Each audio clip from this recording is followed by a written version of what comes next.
அன்புள்ள தனுசு ராசி அன்பர்களே வணக்கம். தனுசு ராசினருக்கு இவ்வார ராசி பலன். தனுசு ராசினருக்கு 3ல் சனி, 4ஆம் இடத்தில் சூரியன், புதன், சுக்கிரன், ராகு, 6ஆம் இடத்தில் குரு, 7ல் செவ்வாய், அடுத்து 10ஆம் இடத்தில் கேது பகவான் இருக்கிறார்.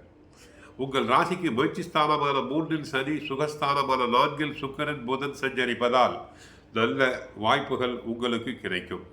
பண வரவுகள் சற்று சாதகமாக இருந்து உங்களின் தேவைகள் பூர்த்தியாகக்கூடிய நேரமாகும். உங்கள் ராசிக்கு 4ல் சூரியன், 7ல் செவ்வாய் சஞ்சரிப்பதால் தேவையில்லாத அலைச்சல் காரணமாக இருப்பதை அனுபவிக்க இடையூறுகள் ஏற்படும்.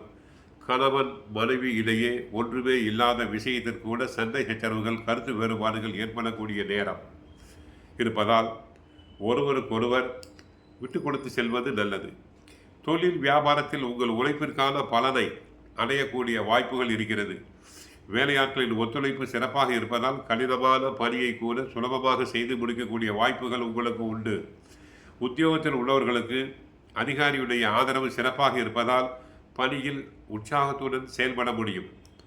ஒரு சிலருக்கு பணி நிமித்தமாக பயணங்கள் மேற்கொள்ளக்கூடிய ஒரு சூழ்நிலை உண்டாகும். மாணவ மாணவியர்கள் பொழுதுபோக்கு விஷயங்களில் நேரத்தை செலவு விட படிப்புக்காக செலவு செய்யுங்கள். பெற்றோர் ஆசிரியர் பேச்சை கேட்க வேண்டும். சாதகமான அமைப்பு என்று பார்த்தால் 3ஆம் இடத்தில் சனி, அடுத்து செவ்வாய் அவரை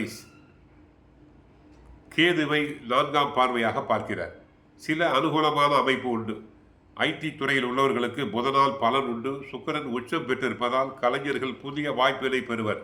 படிப்பு சம்பந்தமான முயற்சிகளில் பலன் கிடைக்கும். வெளிநாடு சென்று படிப்பது, உத்தியோகம் முதலிய முயற்சிகள் வெற்றி பெறும். சிலர் வேலையை விட்டுவிட்டு சுய தொழில் தொடங்குவதில் ஆர்வம் காட்டுவீர்கள்.